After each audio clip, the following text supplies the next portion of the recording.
లీడర్లైనా యాక్టర్లైనా నలుగురికి తెలిసినోళ్ళైనా స్టేజ్ మీద మాట్లాడేటప్పుడు ఒకటికి 2 మాటల ఆలోచన చేసుకోవాలనబ్బా.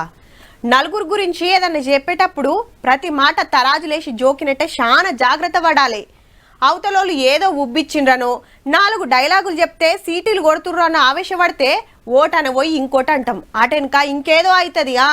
మొత్తానికి యాక్టర్ శివాజీ గారికి ఏం జ్ఞానోదయం అయిందంటే సలహాలు ఇవ్వటం, మంచి మాటలు చెప్పటం మానుకోవాలి. ఎవరిదాడికి తెలుసు ఇక్కడ ఎవరు బట్టలు ఎలా వేసుకుంటే నాకేంటమ్మా, మీరు ఎలాంటి బట్టలు వేసుకోవాలనేది మీ ఇష్టం. హీరోయిన్ల బట్టల గురించి అనకూడని మాటలు అన్నాడని 5-6 రోజుల కంచి మస్తు లొల్లాయే. సినిమోళ్ళు, ఆడోళ్ళ హక్కుల సంఘాలు సోషల్ మీడియాలో ఆర్పార్ అరుచుకున్నారు కదా. ఇక అలా మహిళా కమిషన్ ముంగట్కొచ్చి తప్పయిందని ఒప్పుకున్నాడు మల్లోపారి. నేనేం తప్పు చేశాను? మీ నాన్న చెప్పడా మీ ఇంట్లో, మీ అమ్మ చెప్పదా మీ ఇంట్లో? నేను మాట్లాడిన భాష కరెక్ట్ కాదు గాని మంచి సలహాలే ఇచ్చినా అని సారుకు సారే సర్టిఫికెట్ ఇచ్చుకున్నాడు. కావాలనే కొందరు సినిమాలు నా మీద కుట్రలు చేస్తుండ్రనేది శివాజీ గారి మాట. ఈ రచ్చ ఈడికి ఆగుతుందో మరి?